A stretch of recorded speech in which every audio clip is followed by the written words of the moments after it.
અમૃતધારા 27 દેરાણી જેઠાણીની વાર્તા। એક ગામમાં એક વૃદ્ધ ખેડૂત રહેતો હતો। તેને રાઘવ અને મોરાર નામને બે દીકરા હતા। તેમાં રાઘવ મોટો અને મોરાર નાનો હતો। ખેડૂતે બંને દીકરાને પરણાવી દીધા હતા। છોકરાઓમાં મા બાપના સંસ્કાર પડે છે, આડોશ પાડોશના સંસ્કાર પડે છે। ખેડૂત અને તેની પત્ની અભણ પરંતુ સંસ્કારી હતા, તેથી સંતાનો પણ સંસ્કારી બન્યા હતા। જ્યારે તેમની વહુઓ જે દેરાણી જેઠાણી થતી હતી તે ક્યારેક ઝઘડી પડતી હતી। જ્યાં સુધી ઘરમાં પારકી જણીઓ આવી હોતી નથી ત્યાં સુધી ઘરમાં શાંતિ રહે છે, અને જ્યારે પારકું માણસ ઘરમાં આવે છે ત્યારે રોજ ટકટક ચાલુ થઈ જાય છે। એક દિવસ ખેડૂતની તબિયત બગડી। તેને લાગ્યું કે હવે હું ફાની દુનિયામાં ઘડી બે ઘડીનો મહેમાન છું। તેથી મોટા છોકરાને બોલાવી પોતાની માયા મૂડીની તેમજ દેવા લેણાની સમજ પાડી। આમ ઘરની બધીએ લગામ તેના હાથમાં સોંપી તેઓ સ્વર્ગવાસી થયા। થોડા દિવસો તો શોકને લીધે ઘરમાં શાંત વાતાવરણ રહ્યું, પણ ધીમે ધીમે મોટા છોકરાની વહુનો મિજાજ બગડતો ગયો, કારણ કે તેના પતિના હાથમાં ઘરનો બધો વહીવટ આવ્યો હતો। જાણે બધી મિલકત પોતાની માલિકીની હોય તેમ તે દિયર અને દિયારાણી ઉપર હુકમ ચલાવવા લાગી। નાની વાતને મોટું સ્વરૂપ આપી તે અવારનવાર દેરાણીને દબડાવતી અને ન કહેવાના વેણ કહેતી, ઉપરાંત ન ખપનું કામ કાઢી દેરાણી પાસે ગધા વૈતરું કરાવતી। નાનો ભાઈ ઘણો ભલો હતો। તે ભાભીના કડવા વેણ મીઠા ગણી લેતો।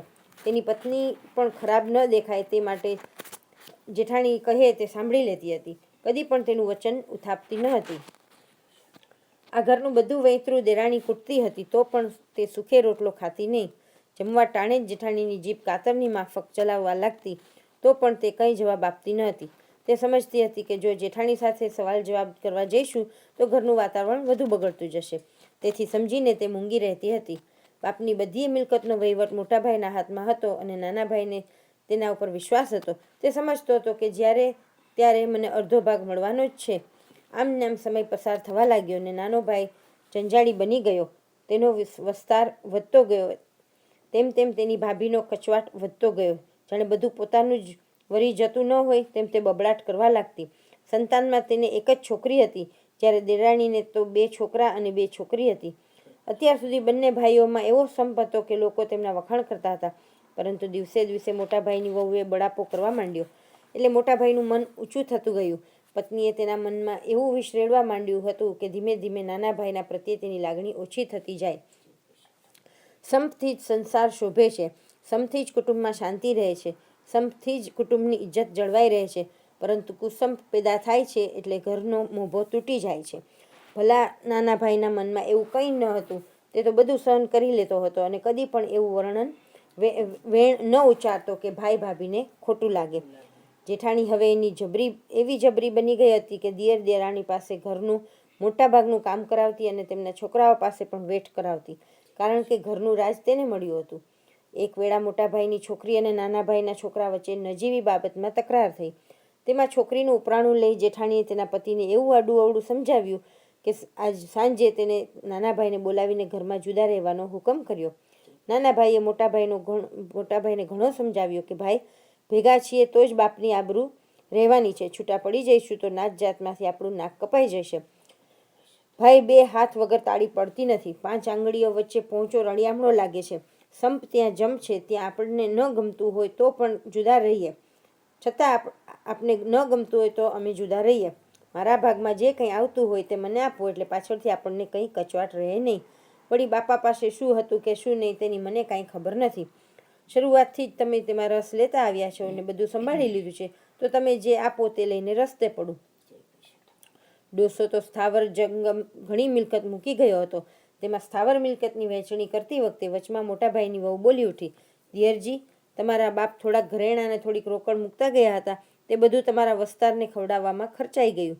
જ્યારે સ્થાવર મિલકત આ એક ઘર ખેતર છે, તેમાંથી ઘર અમો રાખીએ છીએ અને ખેતર તમને સોંપીએ છીએ। ખેતરની જે કંઈ ઉપજ થાય તે તમારી। આ સાંભળી નાનો ભાઈ ડઘાઈ જ ગયો। તેણે ધાર્યું હતું કે 5,000 રૂપિયા રોકડા તેમજ દાગીના ભાગમાં આવશે, પરંતુ ભાભીએ કહ્યું એ બધા તમારા વસ્તારને ખવડાવવામાં ખર્ચાઈ ગયા, એટલે તે કંઈ બોલ્યો નહીં। તેની પત્ની જેઠાણીની હરામખોરી સમજી ગઈ હતી, પરંતુ કજિયાનું મોં કાળું સમજી તે ચૂપ રહી હતી અને બધું ભગવાન ઉપર છોડ્યું હતું। બીજે દિવસે નાના ભાઈ અને તેની પત્નીએ ભાગમાં આવેલા ગાદલા ગોદડા, વાસણ કુસણ, પાટલા બાજોટ તથા પરચુરણ ઘરવખરીનો બધો સામાન ગાડામાં ભરાવી તેમાં છોકરાઓને બેસાડી દીધા અને પોતાને ઘરને છેલ્લા રામ રામ કરી તેઓ ભાગમાં આવેલા ખેતરમાં રહેવા ચાલ્યા ગયા. ખેતરમાં એક મોટી ઓરડી આવેલી હતી, તેમાં તેઓ જઈને વસ્યા. નાના ભાઈએ જિંદગીમાં ખેડ કરેલી નહીં, તેથી તેને શરૂઆતમાં બહુ જ તકલીફ પડી. એવામાં તેના પાડોશી ખેતરવાળાએ પૂરતો સાથ આપ્યો. તેના પર દયા લાવીને તેની બધી જાતની મદદ આપવા માંડી. તેથી નાના ભાઈનું ગુજરાન ચાલવા લાગ્યું. હવે તો તેને ખેડ કરતાં આવડી ગઈ હતી. વળી વરસાદ પણ સારો સોના જેવો વરસ્યો હતો, તેથી સારો પાક થવાની આશાએ તેનામાં કંઈક હિંમત આવી અને દર વર્ષે જો આવો મબલક પાક ઉતરે તો થોડા જ વર્ષોમાં પોતે પૈસાદાર થઈ જાય તેવી આશા બંધાઈ. આથી બંને પતિ પત્ની બધું દુઃખ ભૂલીને સુખરૂપ જીવન કરવા લાગ્યા. એક વર્ષે આસો મહિનામાં અધિક માસ આવ્યો. આ વેળાએ ખેતર પાકથી ભરપૂર હતું. પાક તૈયાર થઈ ગયો હતો, માત્ર લણી લેવાની આળસ હતી. જો સમયસર લણી લેવામાં આવે તો ધાન્યના ઢગલા થઈ જાય તેમ હતા. એ માટે નાનો ભાઈ વિચાર જ કરી રહ્યો હતો. ત્યાં તો તેની પત્નીએ કહ્યું, આપણે આ વખતે પુરુષોત્તમ મહિનો નાવો છે ને બની શકે તેટલું ધર્મ ધ્યાન કરવું છે, માટે 1 મહિનો ખેતરનું કામ થોભી રાખો, જેથી બળદિયાને પણ આરામ મળશે, ધર્મના કામમાં ઢીલ ન હોય. બંને પુરુષોત્તમ ભગવાનનું વ્રત કરવા માંડ્યું. ખેતરથી થોડે દૂર નદી હતી, ત્યાં બંને પતિ પત્ની સવારે વહેલા ઉઠીને નાહવા જતા.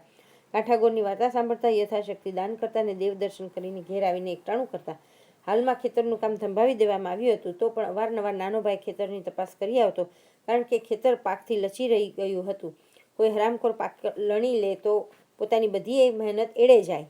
આ કારણથી જ રોજ રાતના તે જાગતો અને ચારે બાજુ ખેતરની ચોકી કરતો. હવે પુરુષોત્તમ માસની પૂર્ણાતિને એક દિવસ આડો હતો. રાતના નાનો ભાઈ ખેતરની આસપાસ ફરતો હતો, ભજન ગાતો હતો અને પાકનું ધ્યાન રાખતો હતો. હવે થોડા જ દિવસમાં પાક લણાઈ જશે ને ખેતરના ધાન્યમાં ઢગલા થશે, એ આશાએ તે બહુ જ આનંદિત હતો. પરંતુ માનવી ધારે છે શું અને થાય છે શું? ક્યારેક ધારેલું બની જાય છે ને ક્યારેક ધારણા ધૂળમાં મળી જાય છે. એ રાતના કોઈ રાજાના લશ્કરે આવી નાના ભાઈના ખેતર આગળ પડાવ નાખ્યો. ઘોડેસવાર સૈનિકોએ ઘોડા છૂટા મૂકી દીધા. એ ઘોડાઓએ નાના ભાઈના ખેતરમાં જવા માંડ્યો અને નાનો ભાઈ ગભરાઈ ગયો.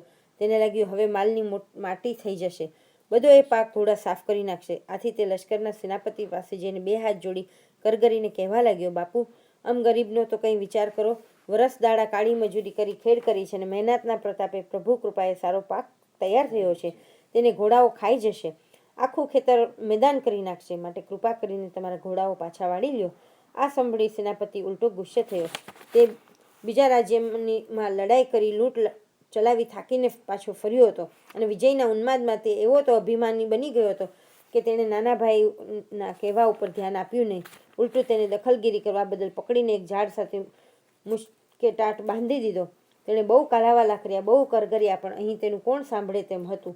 બીજી બાજુએ ખેતરમાં છૂટા મૂકેલા ઘોડાઓ દોડાદોડ કરીને આખા ખેતરને ખેદાન મેદાન કરી નાખ્યું. ખવાય તેટલું ખાધું ને બાકીનું બગાડ્યું. લશ્કરના સેનાપતિએ આ બધું નજરે નિહાળ્યું, પણ તેનું રૂવાડ્યું ફરક્યું નહીં.